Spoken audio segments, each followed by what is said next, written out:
Book 18, Blows and a Queen's Beauty.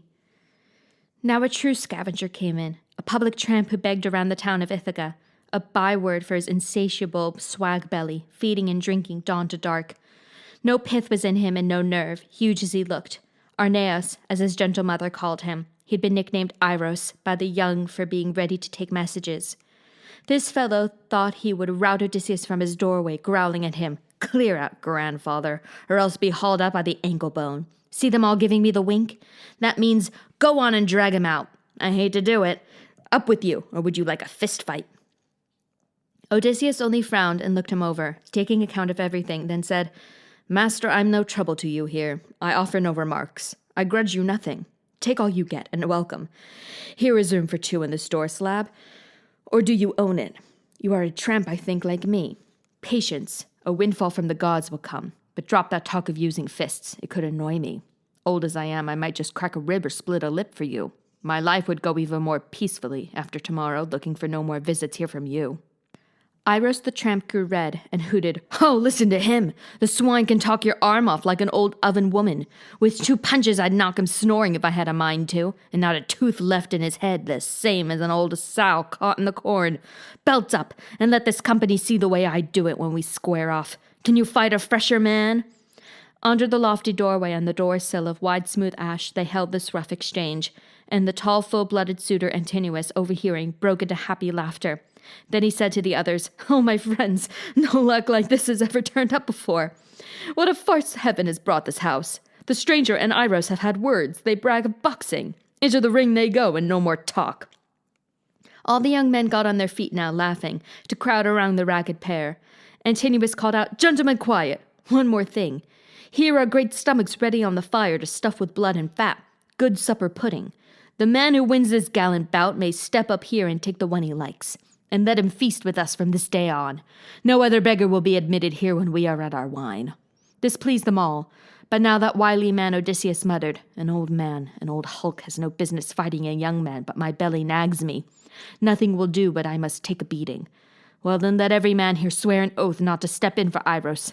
No one throw a punch for luck. I could be whipped that way." So much the suitors were content to swear, but after they reeled off their oaths, Telemachus put in a word to clinch it, saying, "Friend, if you will stand and fight as pride requires, don't worry about a foul blow from behind. Whoever hits you will take on the crowd. You have my word as host. You have the word of these 2 kings, Antinous and Eurymachus, a pair of thinking men." All shouted, "Aye!" So now Odysseus made his shirt a belt and roped his rags around his loins, bearing his hurdler's thighs and boxer's breadth of shoulder, the dense rib sheath and upper arms. Athena stood nearby to give him bulk and power, while the young suitors watched with narrow eyes, and comments went around. "By God, old Iros now Tyros. Ah, he asked for it. He'll get it, bloody too. The build this fellow had under his rags." Panic made Iros's heart jump, but the yard boys hustled and got him belted by main force, though all his blubber quivered now with dread. Antinous' angry voice rang in his ears. "You sack of guts, you might as well be dead. Might as well never have seen the light of day. If this man makes you tremble, chicken heart, afraid of an old wreck, far gone in misery.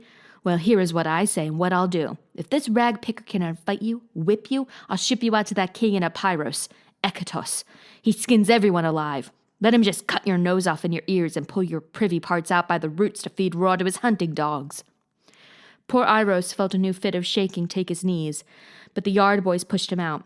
Now both contenders put their hands up. Royal Odysseus pondered if he should hit him with all he had and drop the man dead on the spot, or only spar, with force enough to knock him down.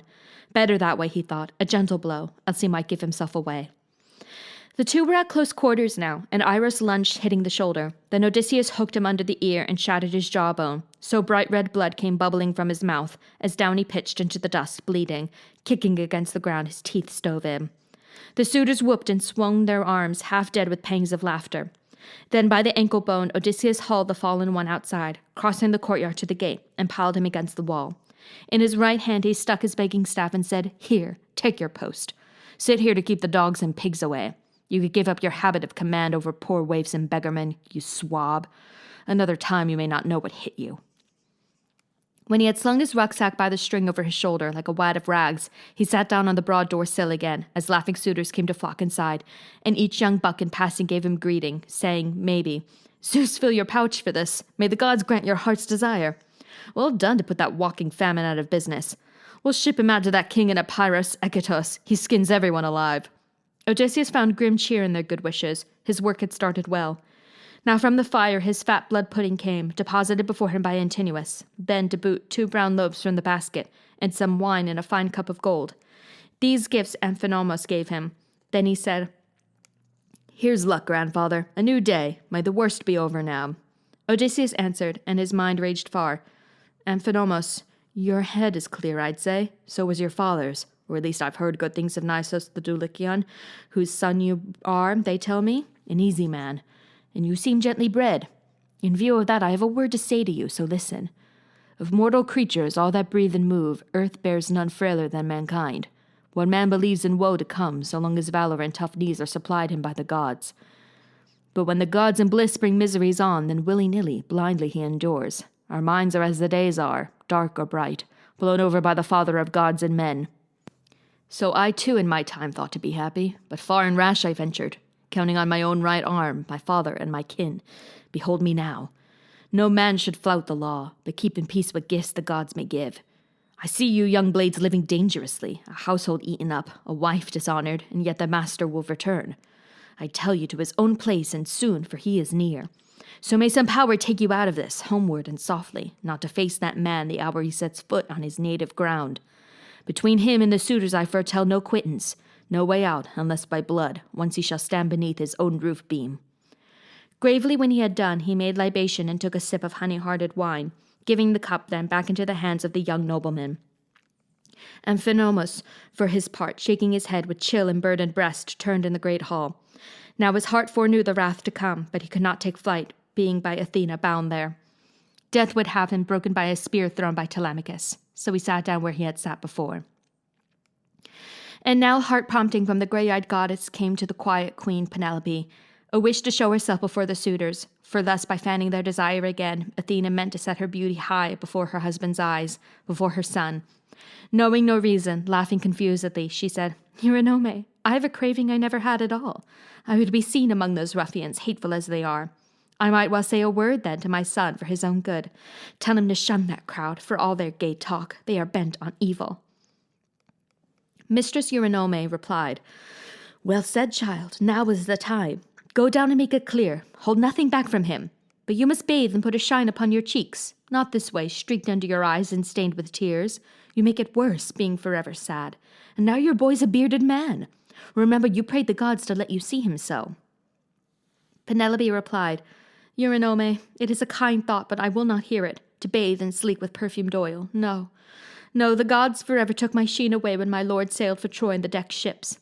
Only tell my Autonoe to come, and Hippodamia, they should be attending me in hall if I appear there. I could not enter alone into that crowd of men." At this the good old woman left the chamber to tell the maids her bidding, but now too the grey-eyed goddess had her own designs. Upon the quiet daughter of Icarios she let clear drops of slumber fall, until the queen lay back asleep, her limbs unstrung, in her long chair. And while she slept, the goddess endowed her with immortal grace to hold the eyes of the Achaeans. With ambrosia she bathed her cheeks and throat and smoothed her brow. Ambrosia, used by flower-crowned Cytherea when she would join the rose-lipped Graces dancing. Grandeur she gave her too, in height and form, and made her whiter than carved ivory. Touching her so, the perfect one was gone. Now came the maids, bare-armed and lovely, voices breaking into the room. The queen awoke, and as she rubbed her cheek, she sighed, "Ah, soft that drowse I lay embraced and pain forgot. If only Artemis the pure would give me death as mild and soon. No heartache more, no wearing out my lifetime with desire and sorrow, mindful of my lord, good man in all ways that he was, best of the Achaeans." She rose and left her glowing upper room, and down the stairs with her 2 maids in train, this beautiful lady went before the suitors. Then by a pillar of the solid roof she paused, her shining veil across her cheek, the 2 girls close to her and still.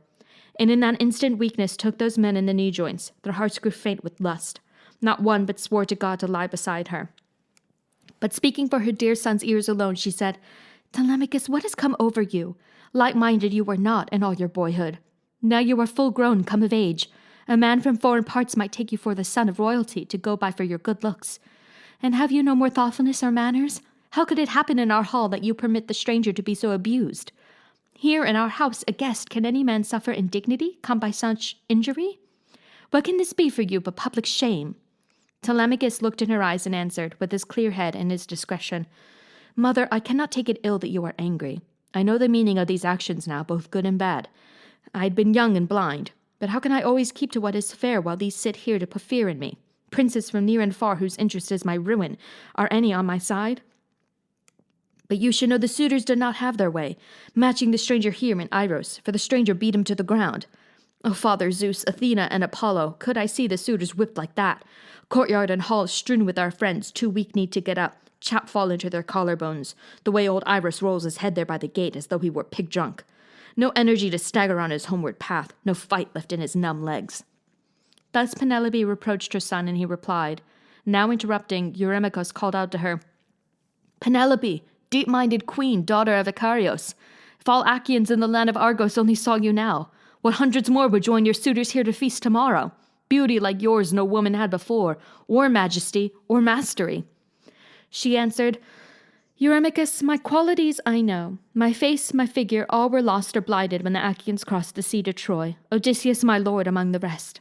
If he returned, if he were here to care for me, I might be happily renowned. But grief instead heaven sent me, years of pain. Can I forget? The day he left this island, and folding my right hand and wrist in his, he said, 'My lady, the Achaean troops will not easily make it home again full strength unhurt from Troy. They say the Trojans are fighters too. Good lances and good bowmen, horsemen, charioteers, and those could be decisive when a battle hangs in doubt. So whether God will send me back, or whether I'll be a captive there, I cannot tell. Here then you must attend to everything. My parents in our house will be a care for you as they are now, or more while I am gone. Wait for the beard to darken our boy's cheek, then marry whom you will and move away. The years he spoke of are now past. The night comes when a bitter marriage overtakes me, desolate as I am, deprived by Zeus of all the sweets of life. How galling, too, to see newfangled manners in my suitors. Others who go to court a gentle woman, daughter of a rich house, if they are rivals, bring their own beeves and sheep along. Her friends ought to be feasted, gifts are due to her. Would any dare to live at her expense?" Odysseus' heart laughed when he heard all this. Her sweet tones charming gifts out of the suitors with talk of marriage, though she intended none. Eupeithes' son Antinous now addressed her. "Icarios' daughter, O deep-minded queen, if someone cares to make you gifts, accept them. It is no courtesy to turn gifts away. But we go neither to our homes nor elsewhere until of all Achaeans here you take the best man for your lord." Pleased at this answer, every man sent a squire to fetch a gift. Antinous, a wide resplendent robe, embroidered fine and fastened with 12 brooches, pins pressed into sheathing tubes of gold. Eurymachus a necklace, wrought in gold with sunray pieces of clear glinting amber. Eurydamas' men came back with pendants, eardrops and triple clusters of warm lights. And from the hoard of Lord Polyctor's son, Pysandros, came a band for her white throat, jeweled adornment. Other wondrous things were brought as gifts from the Achaean princes. Penelope then mounted the stair again, her maids behind, with treasure in their arms. And now the suitors gave themselves to dancing, to harp and haunting song as night drew on. Black night indeed came on them at their pleasure, but 3 torch fires were placed in the long hall to give them light. On hand were stores of fuel, dry seasoned chips of resinous wood, split up by the bronze hatchet blade. These were mixed in among the flames to keep them flaring bright. Each housemaid of Odysseus took her turn. Now he himself, the shrewd and kingly man, approached and told them, "Housemaids of Odysseus, your master is so long absent in the world. Go to the women's chambers, to your queen. Attend her, make the distaff whirl, divert her, stay in a room, comb wool for her. I stand here ready to tend these flares and offer light to everyone. They cannot tire me out, even if they wish to drink till dawn. I am a patient man." But the women giggled, glancing back and forth, laughed in his face, and one smooth girl, Melantho, spoke to him most impudently. She was Dolius' daughter, taken as ward in childhood by Penelope, who gave her playthings to her heart's content, and raised her as her own. Yet the girl felt nothing for her mistress, no compunction, but slept and made love with Eurymachus. Her bold voice rang now in Odysseus' ears. "You must be crazy, punch drunk, you old goat. Instead of going out to find a smithy to sleep warm in, or a tavern bench, you stay putting your oar in amid all our men. Numbskull, not to be scared. The wine you drink has clogged your brain, or are you always this way, boasting like a fool? Or have you lost your mind because you beat that tramp, that Iros? Look out, or someone better may get up and give you a good knocking about the ears to send you out all bloody." But Odysseus glared at her under his brows and said, "1 minute. Let me tell Telemachus how you talk in hall, you slut. He'll cut your arms and legs off." This hard shot took the women's breath away and drove them quaking to their rooms, as though knives were behind. They felt he spoke the truth. So there he stood and kept the firelight high and looked the suitors over, while his mind roamed far ahead to what must be accomplished. They, for their part, could not now be still or drop their mockery, for Athena wished Odysseus mortified still more. Eurymachus, the son of Polybus, took up the baiting, angling for a laugh among his friends. "Suitors of our distinguished queen," he said, "hear what my heart would have me say. This man comes with a certain aura of divinity into Odysseus's hall. He shines. He shines around the noggin like a flashing light, having no hair at all to dim his luster." Then turning to Odysseus, raider of cities, he went on, "Friend, you have a mind to work, do you? Could I hire you to clear stones from wasteland for me? You'll be paid enough, collecting boundary walls and planting trees. I'd give you a bread ration every day, a cloak to wrap in, sandals for your feet. Oh no, you learned your dodges long ago, no honest sweat. You'd rather tramp the country begging to keep your hoggish belly full." The master of many crafts replied, "Eurymachus, we too might try our hands against each other in early summer when the days are long in meadow grass, with one good scythe for me and one as good for you. We'd cut our way down a deep hayfield, fasting till late evening. Or we could try our hands behind a plough, driving the best of oxen, fat, well-fed, well-matched for age and pulling power. It'd say 4 strips apiece of loam the share could break. You'd see then if I cleft you a straight furrow. Competition in arms? If Zeus Cronion roused up a scuffle now, give me a shield, 2 spears, a dogskin cap with plates of bronze to fit my temples, and you'd see me go where the first rank of fighters lock in battle. There would be no more jeers about my belly, you thick-skinned menace to all courtesy. You think you are a great man and a champion, but up against few men, poor stuff at that. Just let Odysseus return. Those doors wide open as they are, you'd find too narrow to suit you on your sudden journey out." Now fury mounted in Eurymachus, who scowled and shot back, "Bundle of rags and lice! By God, I'll make you suffer for your gall, your insolent gabble before all our men." He had his footstool out, but now Odysseus took to his haunches of Amphinomus's knees, fearing Eurymachus's missile as it flew. It clipped a wine steward on the serving hand so that his pitcher dropped with a loud clang while he fell backward, cursing in the dust. In the shadowy hall a low sound rose, of suitors murmuring to one another. "Aye," they said, "this vagabond would have done well to perish somewhere else and make us no such rumpus. Here we are quarreling over tramps, good meat and wine forgotten, good sense gone by the board." Telemachus' young heart high put in, "Bright souls alight with wine, you can no longer hide the cups you've taken. Some god is goading you. Why not go home to bed? I mean when you are moved to. No one jumps at my command." Struck by his blithe manner, the young men's teeth grew fixed in their underlips, but now the son of Nisus, Lord Amphinomus of Aretiadus, addressed them all. "Oh, friends, no ruffling replies are called for. That was fair counsel. Hands off the stranger now, and hands off any other servant here, in the great house of King Odysseus. Come, let my own herald wet our cups once more. We'll make an offering and then to bed. The stranger can be left behind in hall. Telemachus may care for him. He came to Telemachus' door, not ours." This won them over. The soldier Mulios, Dulichion herald, comrade in arms of Lord Amphinomus, mixed the wine and served them all. They tipped out drops for the blissful gods and drank the rest. And when they had drunk their thirst away, they trailed off homeward drowsily to bed.